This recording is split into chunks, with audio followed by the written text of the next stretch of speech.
The second reason why people stay where they are is illustrated by the story of Speedy the rat. Speedy the rat is put into a cage, and off the cage there are 4 tunnels. And Speedy is kept hungry, and in the mouth of the 4th tunnel, down here, a little bit of cheese is put. Speedy is dropped into the cage, and Speedy is hungry. He goes, smells cheese around here somewhere, so starts doing a little search. Searches around a little bit, tries the 1st tunnel, 2nd tunnel, 3rd tunnel, finds the cheese in the 4th tunnel. Choke, choke, choke, choke, eats the cheese and is happy. Takes Speedy out, keep him out for 24 hours. He's hungry again, put him back in. Now the cheese is in the mouth of the 4th tunnel, and Speedy goes, a little bit familiar. He does a search process, comes to the 1st tunnel, 2nd tunnel, 3rd tunnel. There's the cheese in the 4th tunnel. By the 3rd or 4th day, you can put Speedy in the cage and he'll go right to the 4th tunnel and get the cheese. Once Speedy is conditioned, they take the cheese and they move it halfway back this tunnel, about 3 feet deep. This is the tunnel by which I mean about 3 feet or 3 inches around. And Speedy comes running in, rushes to the 4th tunnel, no cheese.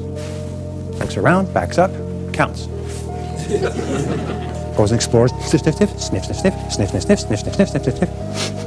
Smells cheese in that 4th tunnel, finally explores and finds the cheese. Well, in a couple of days, Speedy is conditioned to drop into the cage, go straight to the 4th tunnel, halfway back and get the cheese. And so then they move the cheese to the back of the 4th tunnel, and of course, in no time at all, Speedy is conditioned to go choo-choo and get the cheese. Then they take the cheese and move it to the back of the 2nd tunnel. Speedy's put in the cage, goes straight to the 4th tunnel, straight to the back, comes out, looks up at the researchers, says, where's my cheese?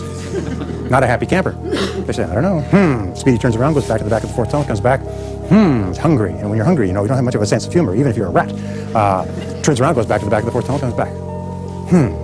Now here's the moral of the story. Speedy has a rat brain the size of a pea.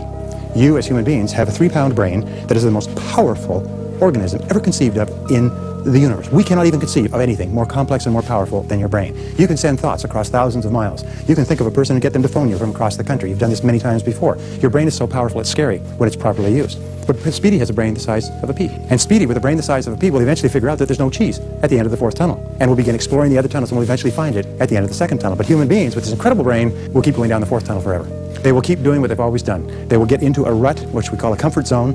They will set a series of habits that are not serving their best interest, and they will keep on with those habits, and they will keep doing things that no longer make them happy, that no longer give them any cheese, and they will keep doing them year after year. And we find that almost everybody today, all of us, consciously and unconsciously, is held by these twin pillars, these twin bindings of helplessness on the one hand and habit on the other. Is that we try to free ourselves from feeling helpless and we fall right into an old comfort zone. Or we get out of the comfort zone, we get right back into feeling helpless.